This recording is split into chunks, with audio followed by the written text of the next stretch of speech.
The more we study human nature, the more we become aware of the unsounded depths that are back of each individual.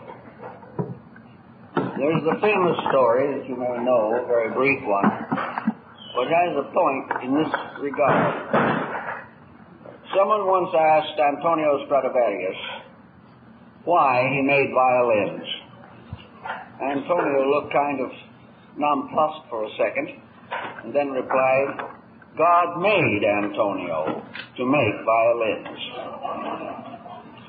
Now, I have the belief from a pretty long career of observation and reflection that there is a definite reason behind the life of every human being. There is a particular purpose. Nature does not produce non-essentials. Nature has not fashioned some persons to succeed and others to fail. Nature has never been extravagant with life. Every living thing fulfills part of a plan. And this plan in the human being has been individualized. Each person is here for a purpose. Now, why are so many not aware of this purpose? I think the answer lies in the fact that the average person is confused by pressures that are artificial. He comes into this life perhaps in the highest degree of his intelligence. As a newborn babe, he's probably wiser than he will ever be again in this life. That perhaps is one of the reasons why so many come weeping into the world. But we also realize that many children have strange and mysterious depths even in infancy. Their little faces seem to bear witness to something more than the obvious. The moment, however, the child is born, it is regarded as a kind of lump of putty. Everybody wants to get their fingers in it. Everyone wants to help this child succeed. And before they get through, they may definitely force the child to become a failure. In an effort to assume that this material world in which we live for a few years is the most important place in the universe, and that to achieve some minor success here is the outstanding distinction to which a human being can attain. The process of fitting the personality into the traditional patterns closes in around the small child. He is told what to believe and how to believe. If he is in a religious family, he is told who to worship and what church is proper for him. And as he goes into school, he comes into contact with a mass of conditioned associates. Children like himself, who have been more or less destroyed before they even reach grammar school. Destroyed in the sense that the internal pressure of a reality behind themselves is being continuously blocked. After a time, this growing person begins to assume that adjustment with the world in which he lives, adjustment in the sense of acceptance, is of the primary importance. He is exposed to all kinds of conditionings. Among others, he is taught that he must gradually accumulate an education that will enable him to make a living. He is impressed with the psychosis of success. If he is lacking in aggressive ambitions, these are stimulated if possible. And if they cannot be stimulated, it is assumed he will end up as a second-class citizen. The individual never really is encouraged to make use of his own resources. Yet behind this pressure constantly exerted upon him, there is something else, and that may be described perhaps as the will of life, the eternal reality, which is far deeper and more important than all of the various superficial levels and structures that are built upon it. The only way we can really approach this is to realize that when we have received the full conditioning of our society and have attained physical maturity, that perhaps we will be able to pause for a moment and try to find out a little more about ourselves. Usually, however, this moment of pause only comes when physical or emotional reverses break down the structure of the so-called physical, material, industrial plan for living. Nearly always a crisis, a great disappointment, a heartache, a desperate illness. These are the kinds of pressures that perhaps have been placed here to remind us that we have an individual existence, and that this existence must be given expression, or the life we are living will remain incomplete. There are very few of us who manage to get through this world without some kind of sorrow, without reverses, disillusionments, and even despairs. And these bear witness, in most cases, to the fact that we are not fulfilling the purpose for which we were created. The materialist doesn't believe there is a purpose, and therefore he is constantly contributing to a purposeless existence. His only out in this is material advancement. The individual becomes the banker, then perhaps another individual becomes the university professor, and in these achievements comes to regard his life as fulfilled. Yet in reality, he has gone through 50, 60, 70 years of physical existence and learned virtually nothing. He has not even learned to direct his energies toward the fulfillment of a universal procedure very much bigger than any material ambition can possibly be. Where are we going to equate this? How are we going to approach it? Well, perhaps one way is to study ourselves at any age, whenever the impulse first arises within us. In the midst of all the things we are doing because they appear reasonable or inevitable, sometime we can ask ourselves, what would I really want to do?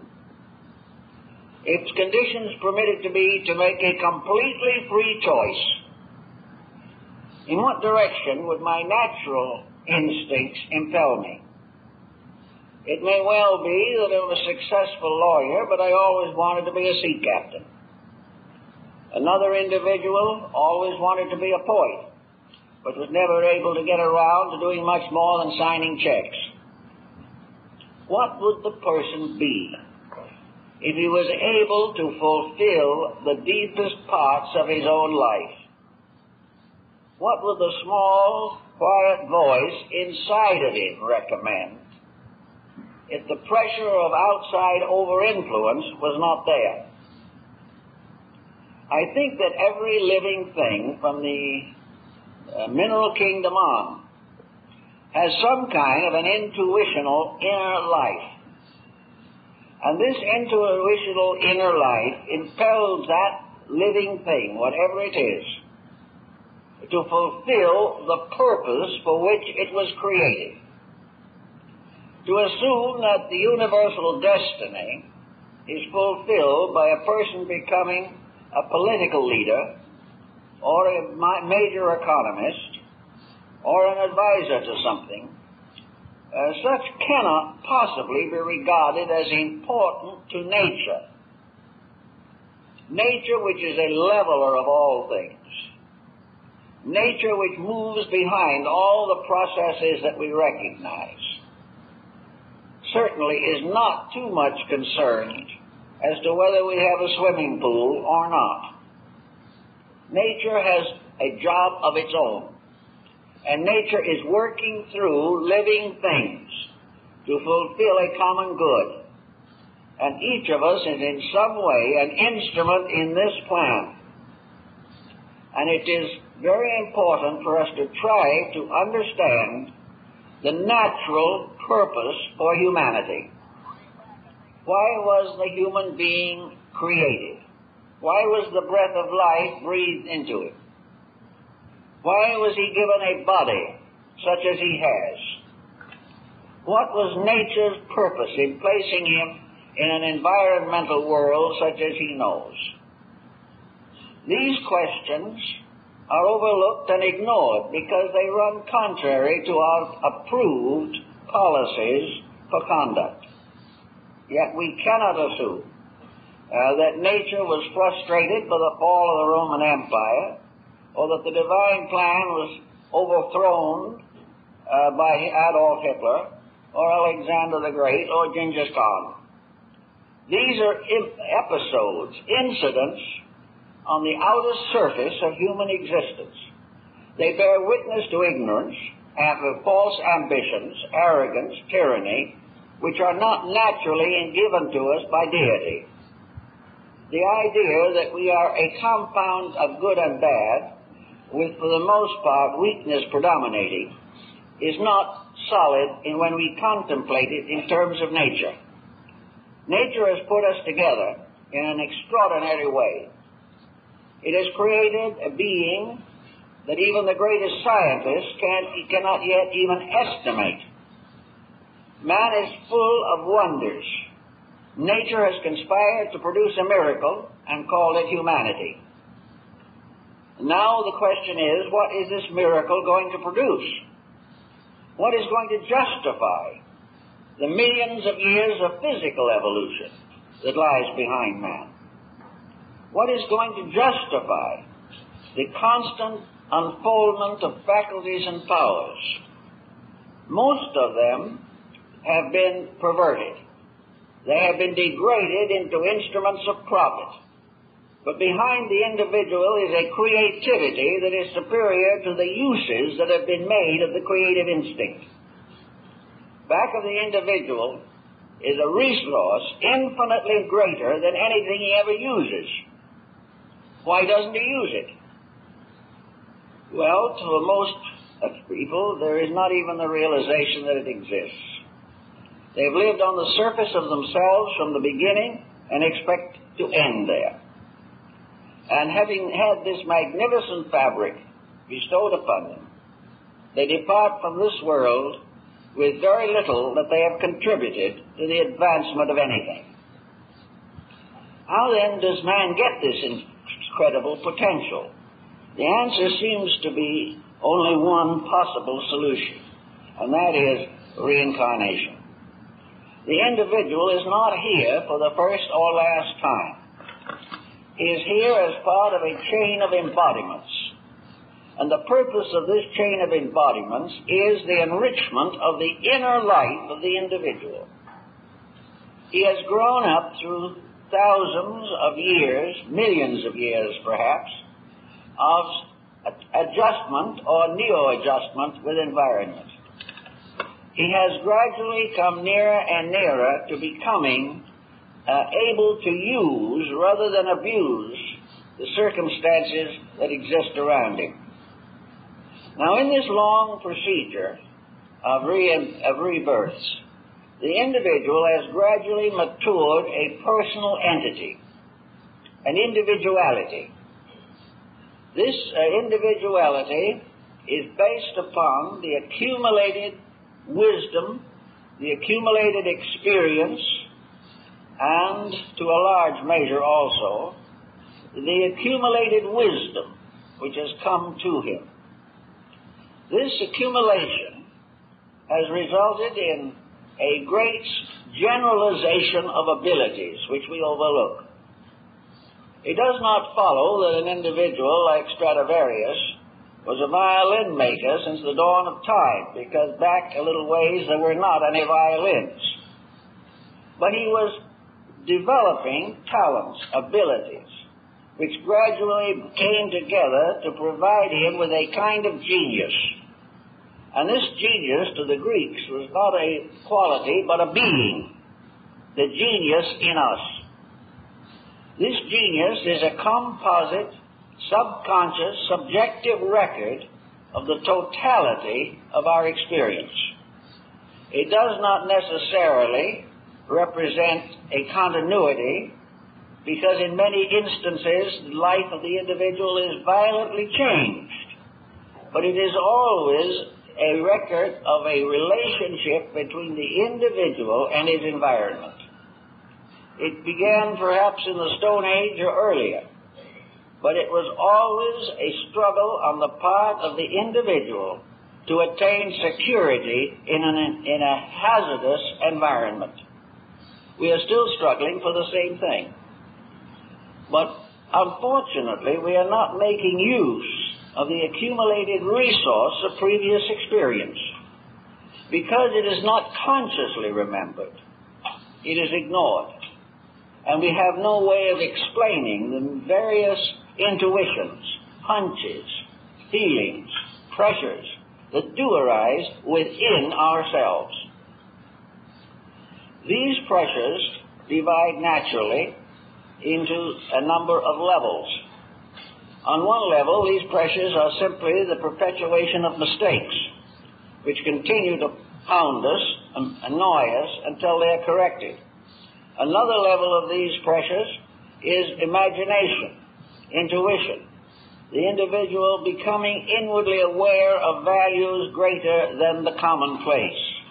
Most of our great teachers in philosophy and religion, the great idealists, the great sociologists, the utopians, all these people are born with a strong summation within themselves of what they have gone through in the past, why it was not sufficient, and how in the present embodiment they can make use of that which has gone before.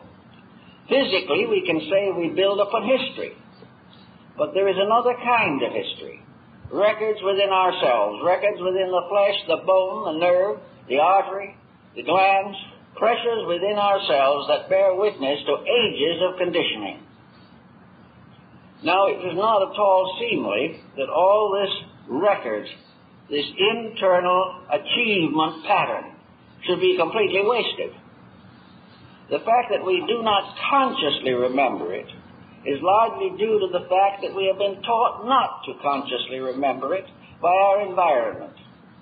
Some small child who precociously exhibits genius is a cause of joy to some and a cause of problems to others. We know that such things happen. We know there are people born in this world to play the piano. We know there are people who are born to paint or to write good poetry. We know there are some here that are born for sciences and philosophies, and others are, by pressure within themselves, inevitably drawn to religion. These attractions do not arise from the superficial relationships of life. We know definitely that a great variety of so-called talents come into life with us. We tried to solve all this with the law of heredity, and it did not work. We find that there is no physical heredity consistent enough to explain the peculiar genius of individuals. Many very famous and important creators have come from environments in which there was no background in any way comparable to what was attained. And again, these very geniuses very often do not transmit their skills or their abilities to progeny.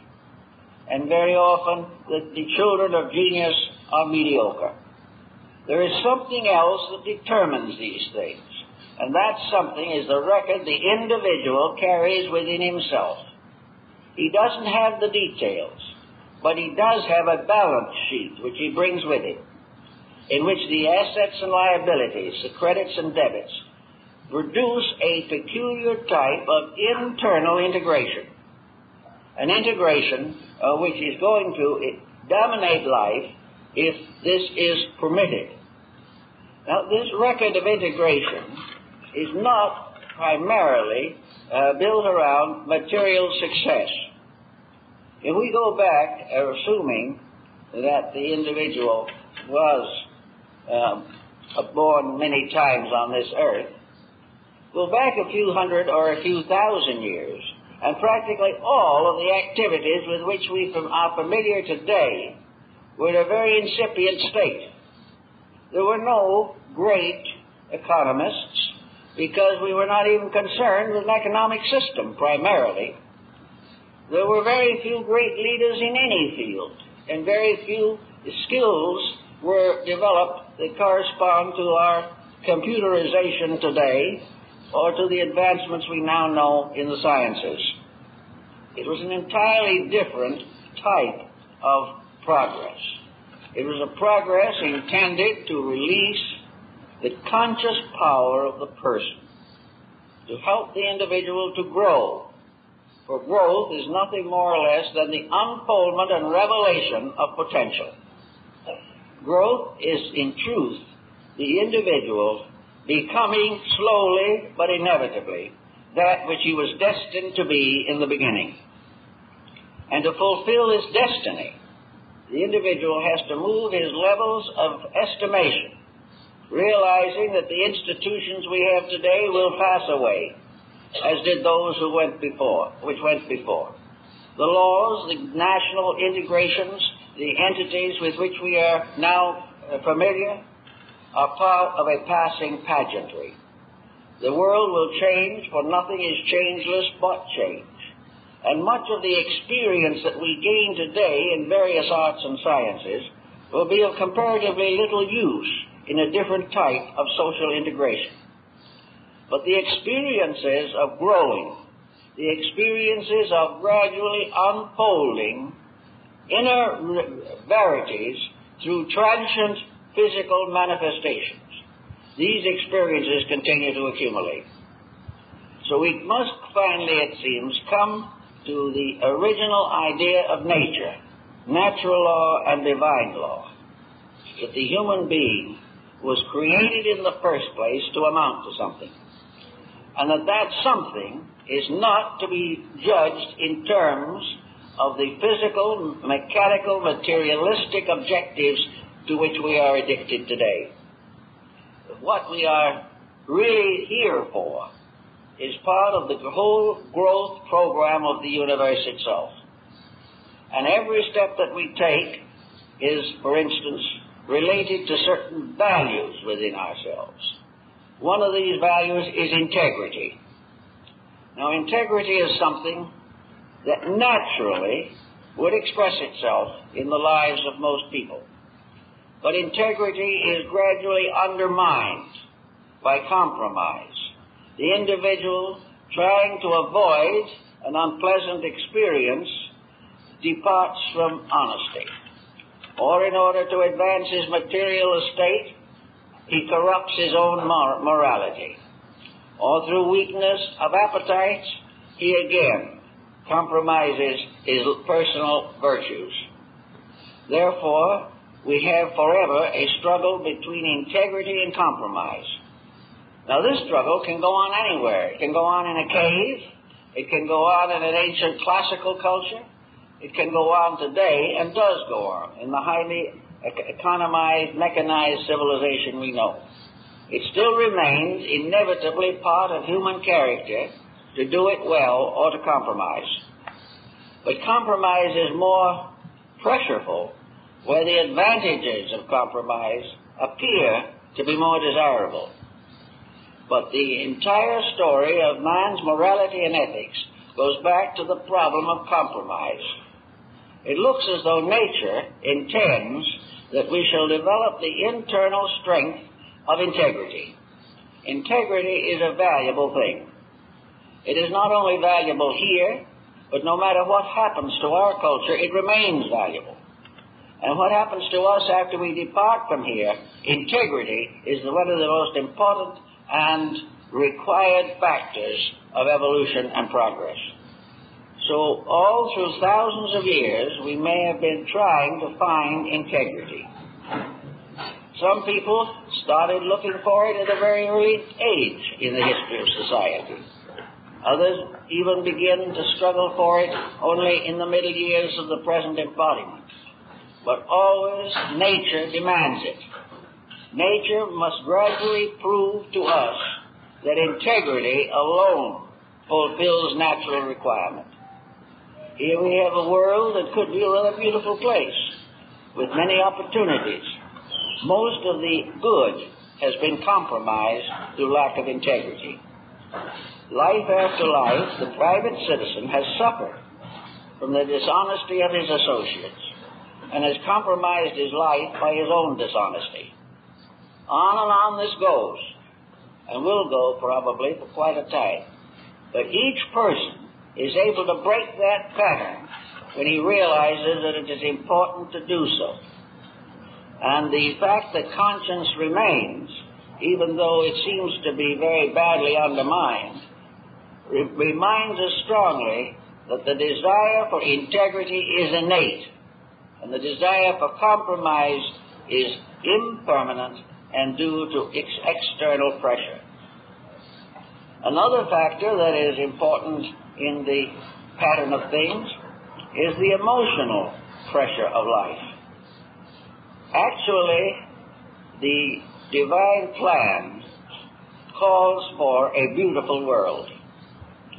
It calls for a world in which people are happy, useful, and able to achieve emotional fulfillment through the proper expression of affection, friendship, cooperation, and integrity. But most people do not achieve this. They have moved the entire emotional world down into the gratification of physical appetites of one kind or another, only to discover in the end that these appetites cannot be satisfied, and that no matter what we do or how we try to achieve happiness from the outside and through the fulfillment of appetites, we remain miserable. This record is so long and so well established that it's a wonder that it has not received scientific recognition. But the fact is that the individual who tries to be happy is miserable. But the individual who tries to be right comes nearer to happiness than any other mortal can come. We have many such basic characteristics. One of these, which I think is very basic, is friendship. Most people are by instinct friendly, but by experience they have become cautious and disillusioned. Friendship is no longer a simple acceptance of the inevitable relationships of life. Actually, friendship is the basis of all cooperation in nature. Friendship is the emotion that could end war, end poverty, break down the barriers of isolation, and correct most of the neurotic pressures of the individual. But by false conditioning, the natural desire toward friendliness has been blocked. The individual has been exploited, therefore he will not give his friendship without reservation. Yet within him he wants it. Now if each of us, or even one of us, wants the basic experience of friendship, it is also true that every human being has this same basic emotion, for these pressures come with life energy itself. The energy which supports the human being is not merely a physical energy, it is a moral energy. It not only rejoices in accuracy, it rejoices in beauty. and it has discovered that accuracy and beauty are the same thing. That every relation that is constructive and normal is beautiful, and every relationship that is not beautiful or has been perverted is abnormal.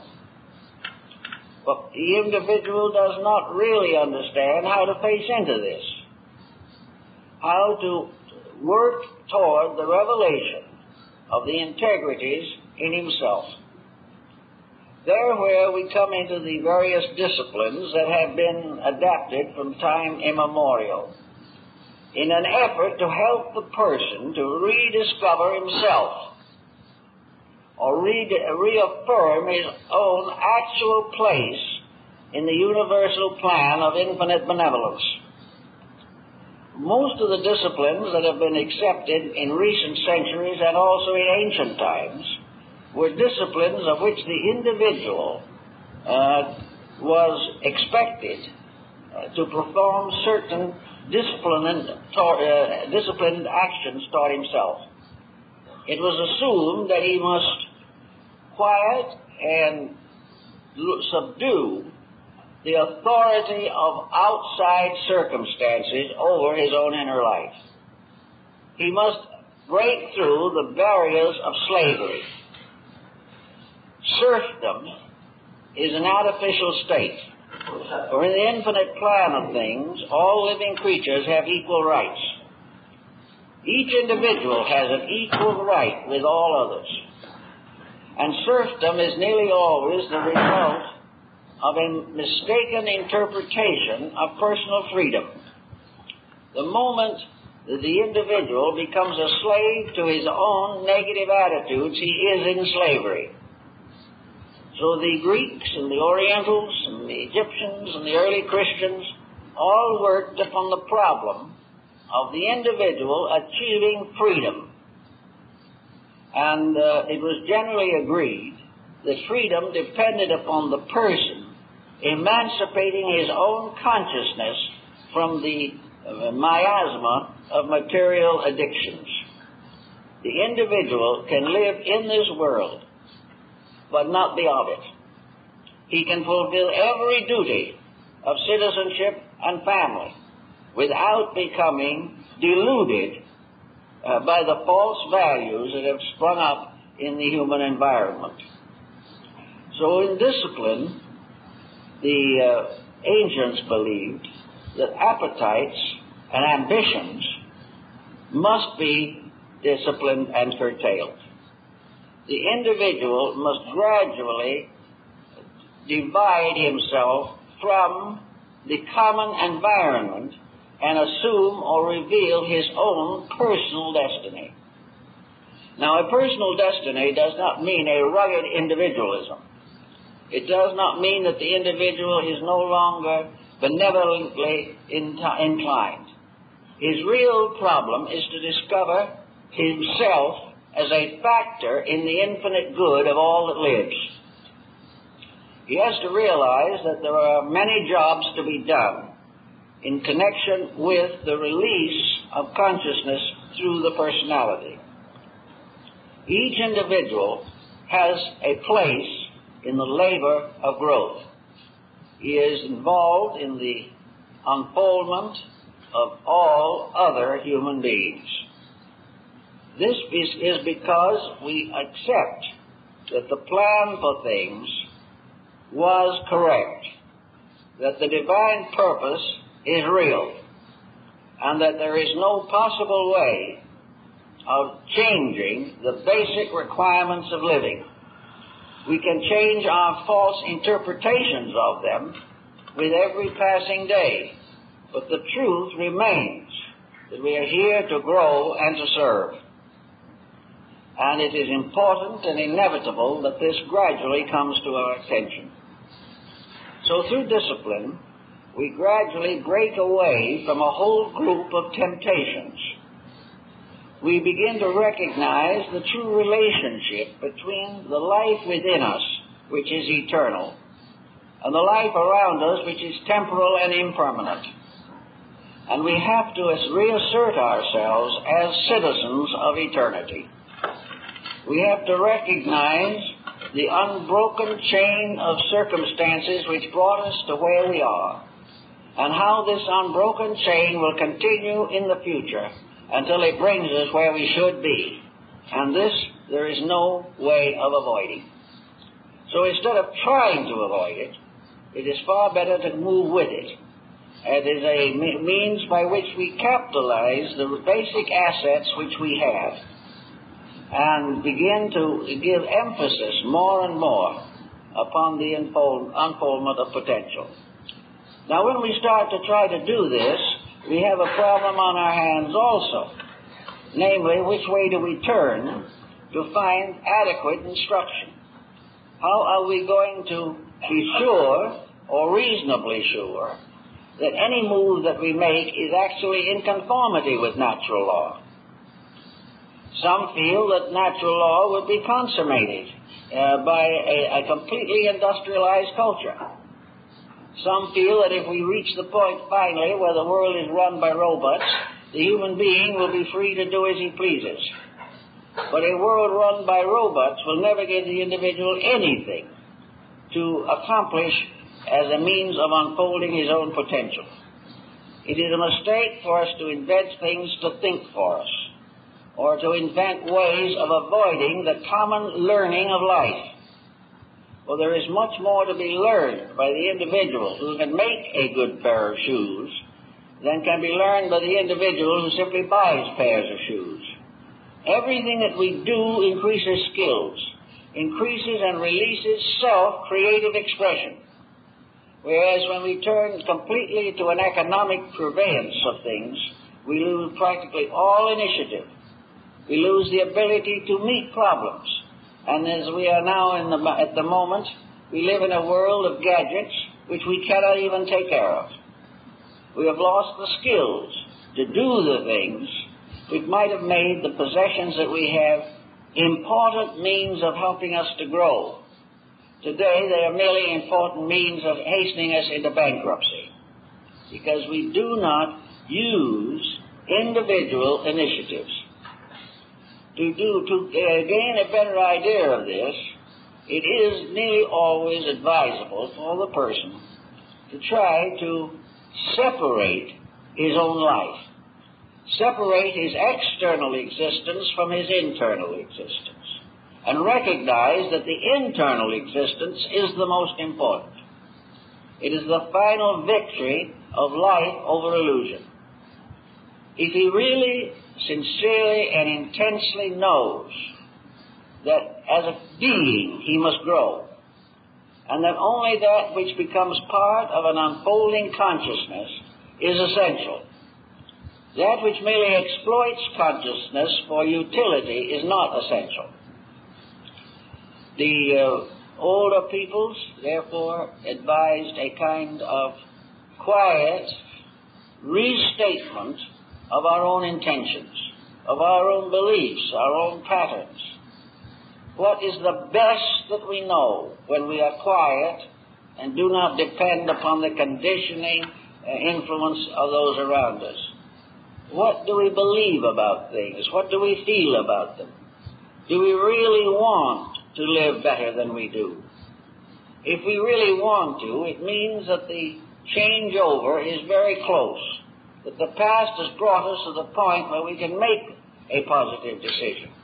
If we really don't care and have no particular incentives, then we have to go on with further conditioning, and nature will give it to us. If we don't know how to take care of our lives, we will lose them many times. But the life within them will ultimately learn how to live. And when this happens, the entire polarity of life is reversed. In the same way, most people have within them some creative expression.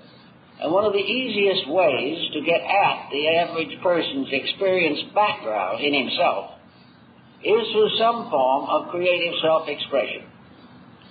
I know many people who have wanted to express themselves, but they have either lacked the courage or have not felt they could devote the time, or else regard the investment as unprofitable. But somewhere along the line, creativity must break through. It broke through Grandma Moses when she was 100 years old. But it came. Now, there's no real reason why it has to be achieved only by centenarians. It can be achieved at the moment that a creative impulse takes precedence over some form of an economic pressure. If the individual wants to express, he opens the door between himself as a person and the source of himself as an eternal entity. So the problem of bringing out some creative, constructive manifestation is a means of producing what we might almost call maturity in the life of the individual. The person who realizes that they wish to become a nurse is becoming a servant of something. Now, sometimes the leaning to become a nurse is impelled only by good wages. This is not the answer. If the economic purpose is dominant, the individual is not creative. But if the economic problem is secondary, and the desire to serve is primary and honest, there is internal release. The same is true in every profession. There are many professions in which the great good can be done, but much of it is embarrassed and frustrated by the economic factor. The individual who becomes a doctor to help the sick is releasing inner life. The individual who becomes a doctor to get rich is not. He is again in slavery to the temporary environment in which he lives. Actually, this environment is such that it's a wonder that human beings have been deceived by it so long. The man who has accumulated the great fortune in the practice of a profession comes in the end, as all do, to giving it up. He cannot take it with him. It has no permanent value. And in many instances, he shudders at the thought of leaving it to his descendants. So what does he do? He leaves it to an institution, simply because he has no way of taking it with him and doesn't know what to do with it. And a person who devotes his life to the creation of this dilemma has overlooked something. He has overlooked the fact that all material existence has its place. The workman is worthy of his hire. But he is not here simply to accumulate wealth at the expense of his neighbors. He is here to serve. The motto of the Prince of Wales, Ich dien, I serve, were the same words that were spoken in Wagner's opera of Parzival when Coonry, falling at the foot of the Grail to die, says, I serve. Service is one of the great answers. And service comes in that same ray that goes into our souls to make us real. So service is the motive.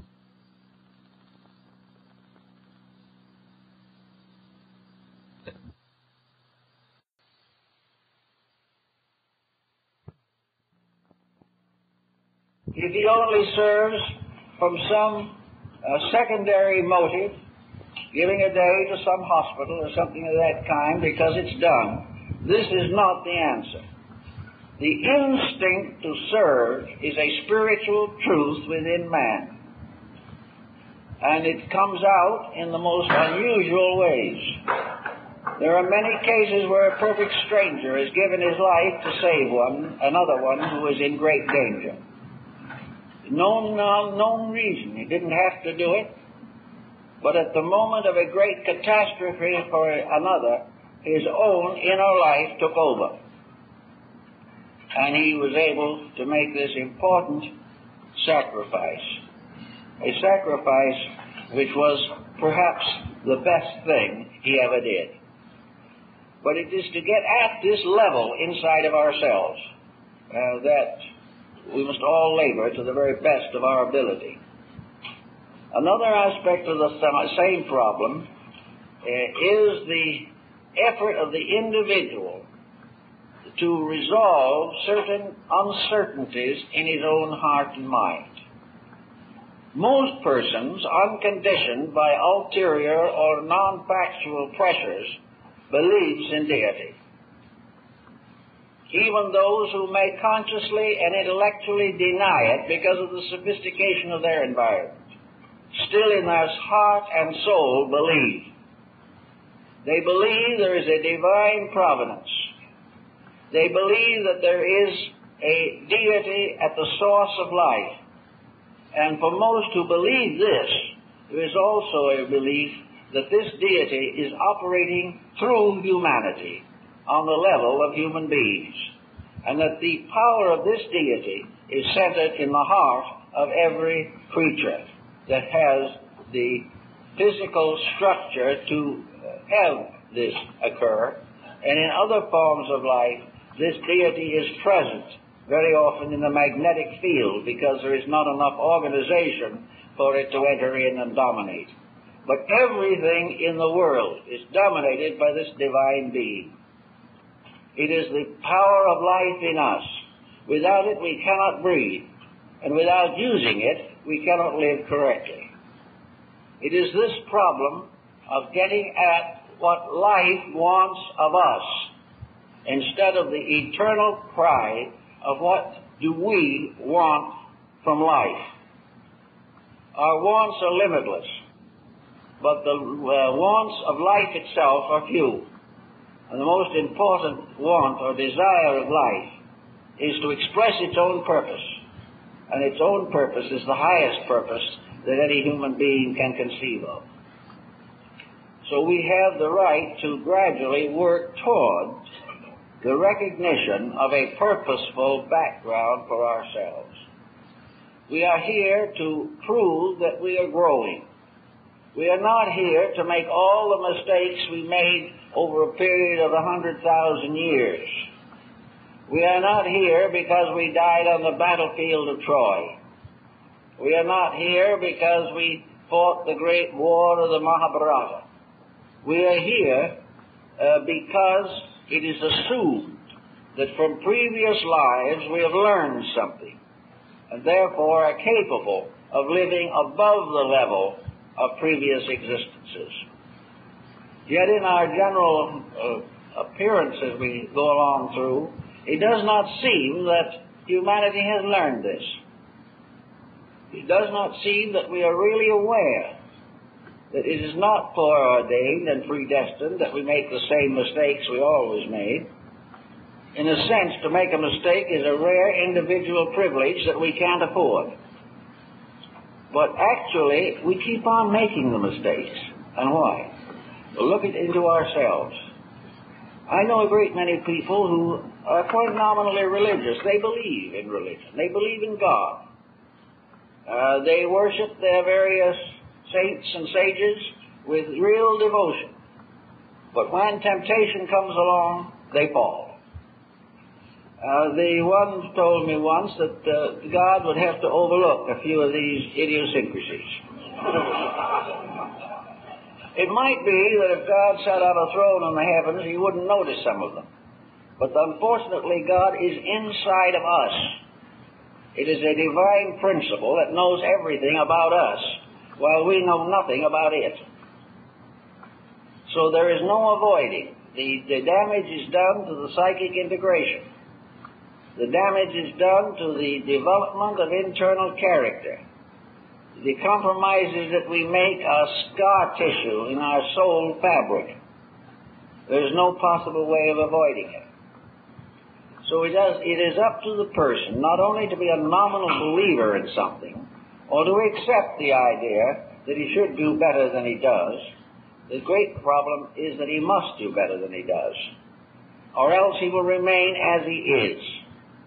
If he remains as he is, he will be worried to death over every political crisis that arises in international affairs. If he remains as he is, he will worry about high taxes, and he will worry about inflation and depression. If he continues as he is, he will have great anxieties about nuclear fission. He will recognize only the deficiencies in our various energy resources. He will live in an emergency until the emergency closes over him and actually destroys his body by exhaustion. If he continues as he is, he will continue to have exactly the same anxieties. Yet, if you look around a little, and I've done a little looking, you will find there are a great many people today who do not have these anxieties. Now, there are two kinds of people involved.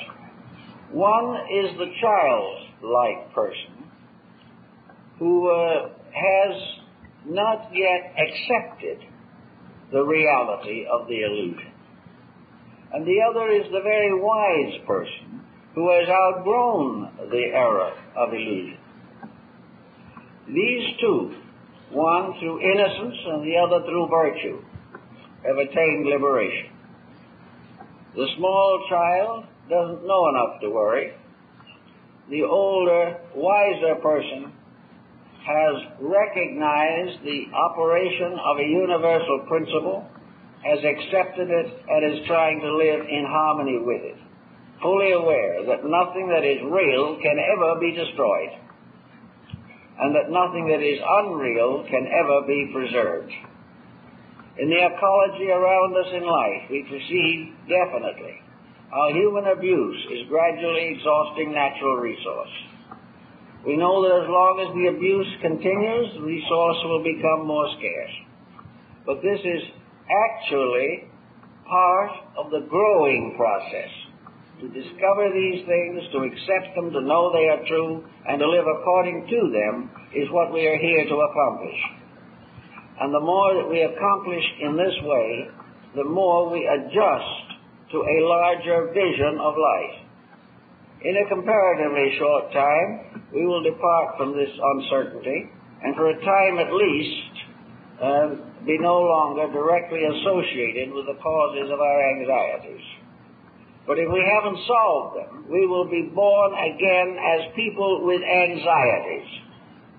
We might live in a completely utopian sphere at that time and be just as miserable as we are now.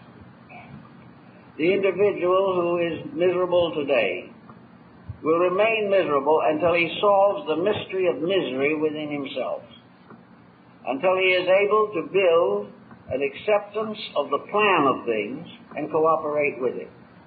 If in the course of this life we do accomplish something that is really good, it may manifest a little bit right here now. And people who have, at the moment, very little incentive will find new objectives and new reasons for existence. We'll find that life is something more than trying to endure the passing of years with the full realization they're going to end one of these days. This is not life. This is not purpose. The individual who wastes time so it'll pass more quickly doesn't realize it, but he lives in a universe in which there is enough time for him to continue to make this mistake as long as he wishes to. But he will not win. In the long run, nature achieves. Because nature has put into every cell the secret of its own salvation. It has put into the individual every faculty and power necessary for him to achieve liberation from the delusions and illusions of an unreasonable life. He is here essentially surrounded by a series of social disciplines also. And if he is unable to learn directly from his own inner core, he is perhaps able to learn through the experience of his own conduct. This is one way in which we understand nature. We know what nature wants largely by discovering what it does not want and learning from experience. But experience is always with us in the physical world.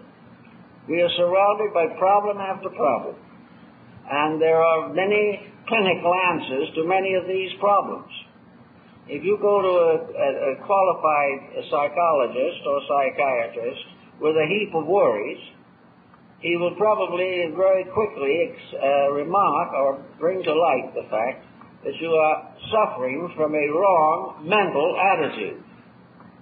And if later this wrong mental attitude begins to interfere with the function of the body itself, Your physician, realizing that your mind is wrecking your body, will send you back to some psychologist and tell him to clear it up. The individual, however, with all this complex and quite a little expense thrown in as a special inducement, because there's nothing at the present time, apparently, that comes closer to sincerity than the loss of money. The individual could learn very simply. He looks at himself and he finds out that he's been nursing all kinds of destructive attitudes until finally he is sick. And if he nurses them long enough, he will be sick. And if he does nothing about it after he gets sick, he will probably die. And he will die of his own attitudes, which have been allowed to become chronic. Now, he could have learned something from this. A few do. Many do not. Others feel that when they have this kind of a problem come on, the answer is to medicate for it, to take all kinds of sedations and tranquilizers and things of this kind in order to control a disposition that needs to be disciplined from within the individual himself. The only way in which you can get over a dispositional peculiarity is to change yourself. Because if you die with that psychotic situation, you will be where you can't get the pills, but the ailment will linger on. You're not going to get rid of it. So in the end, you have to live with yourself. And nature says, let's make it compatible. Let's live in a way in which you can be comparatively happy, comfortable, and well-adjusted. All this means that we have to gradually take hold of our own lives. We have to do something to break through, not a complacency, but a sense of helplessness, or the simple sense of not recognizing the problems at all, just not knowing they exist, but knowing very clearly the troubles that they cause do exist. Actually, to gain gradually a certain insight can be a very inspiring and wonderful experience. If we suddenly realize that there isn't anyone who hasn't got a job in nature, that everyone here is capable of useful cooperation with the plan of life, and that we all have the right and privilege to grow, and are here for that purpose, we can build our lives more and more around the concept of growth instead of the concept of futility. No individual needs to sit around doing nothing. If he is doing nothing, this is not leisure. This is just simply a strange loneliness in a universe that is made up entirely of life. The person who has no interest in life is dead while yet he lives. But those who have great interest in life, though they die, live forever. It is a matter of bringing out a simple fact that we are creatures of law, that we are fashioned according to a plan, that this plan exists forever as an archetype in the divine mind, that we are the products of a purposeful pattern, and that the deity that fashioned us has appointed us to be the agents of that deity in the perfection of an order of living things. Now, there may be many orders of living things in space, but our order we likely call humanity. And humanity is not merely 4.5 billion people. Humanity is one entity. Humanity is an order of life.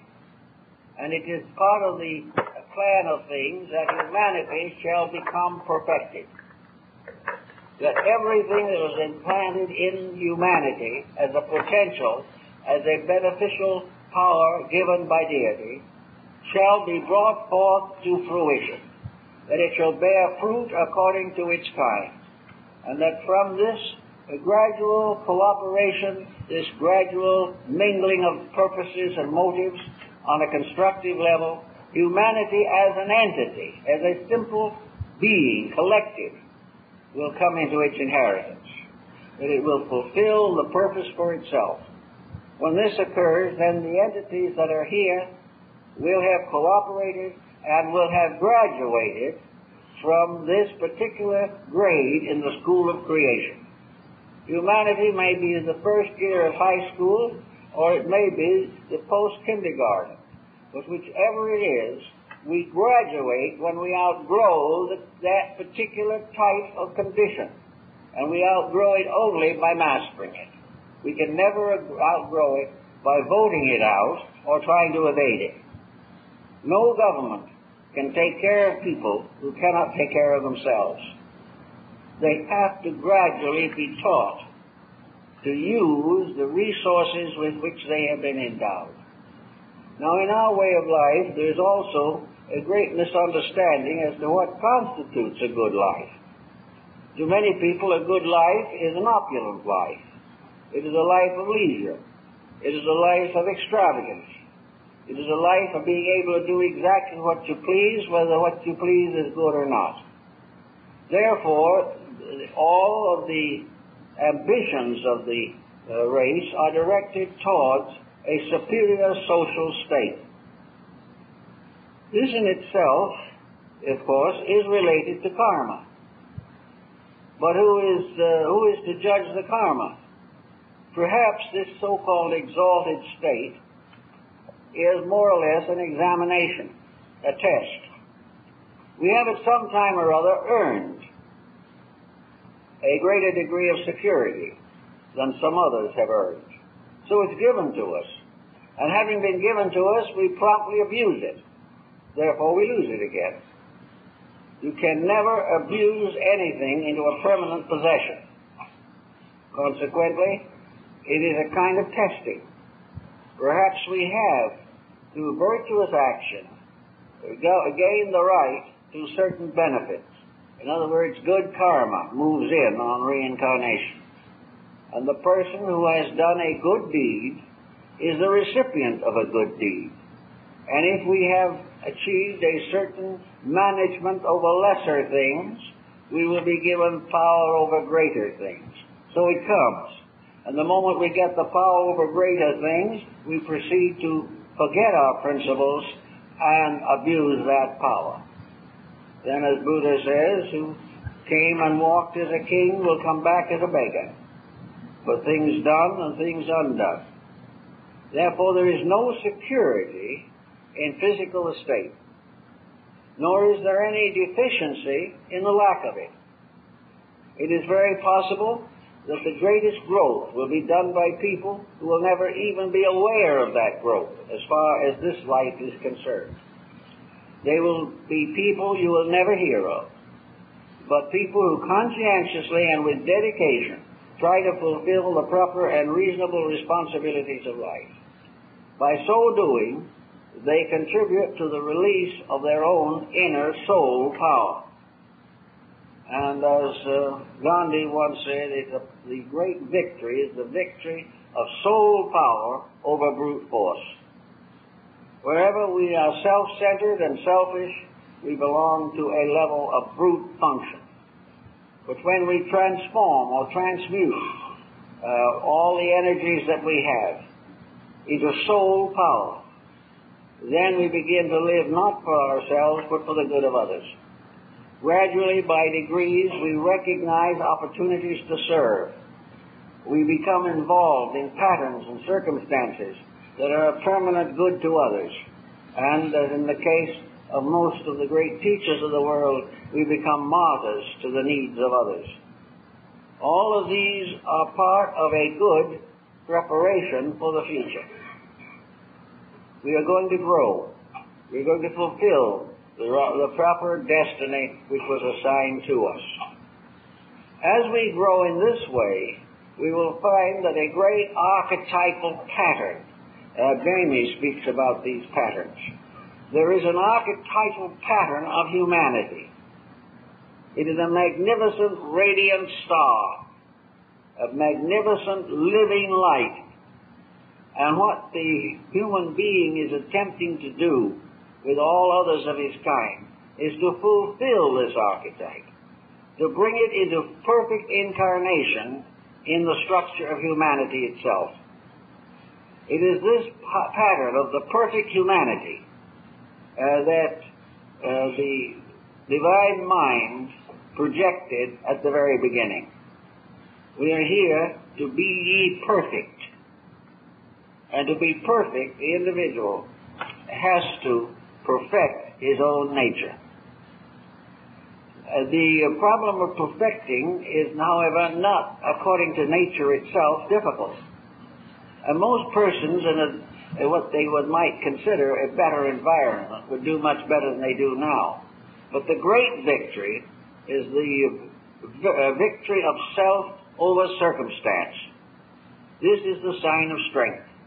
In the ancient mysteries, the neophytes for initiation, the candidates, were tested even to the degree of physical danger. They occasionally were killed in the initiation rites because of the severity of them. Now, these rites no longer exist in the world. Many people are glad they do not. But others have also noticed with some thoughtfulness that these testings now go on the level of society. A lot of us lose our lives in attempting to achieve victory over the lower self. Everywhere there is testing. Everywhere there is crisis. And only those who gradually perfect their own natures come finally to become custodians of the larger truths, to become aware in substance and certainty that which the rest of us must dream about and hope for.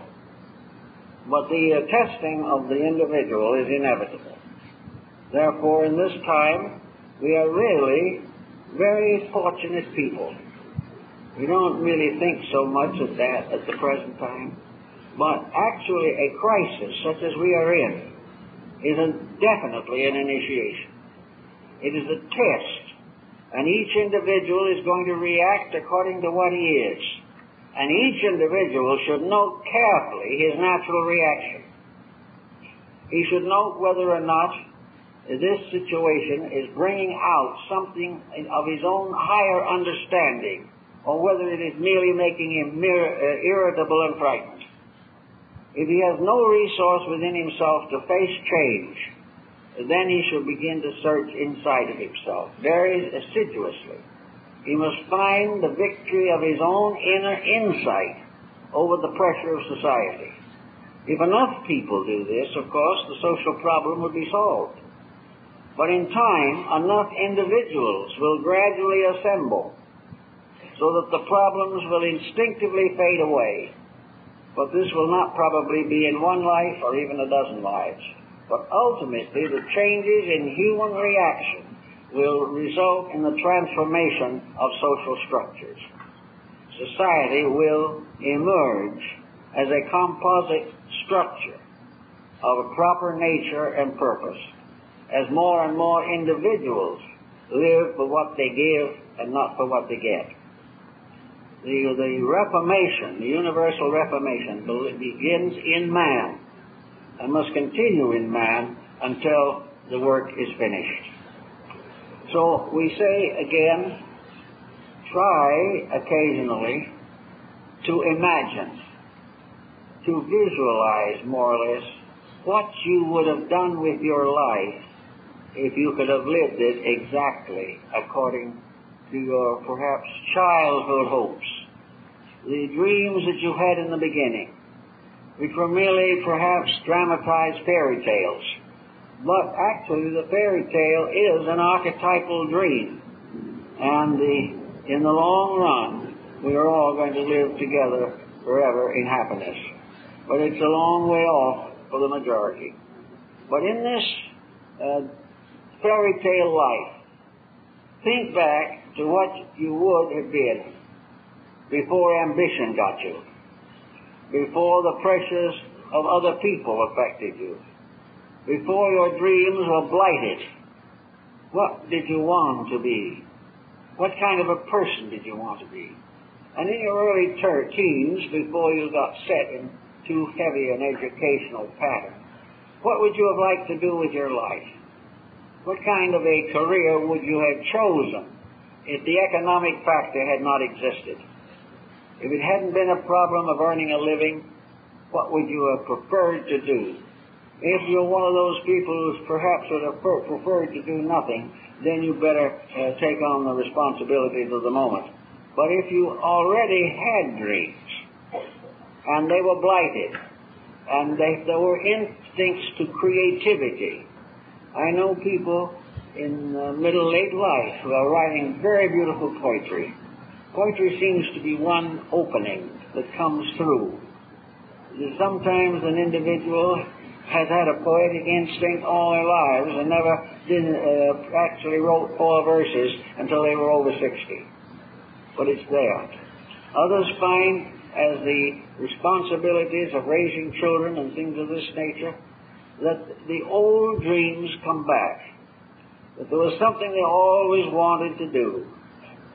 Some of them wanted to travel, some of them wanted to teach, some wanted to go into religious life, others wanted to complete imperfect or interrupted careers.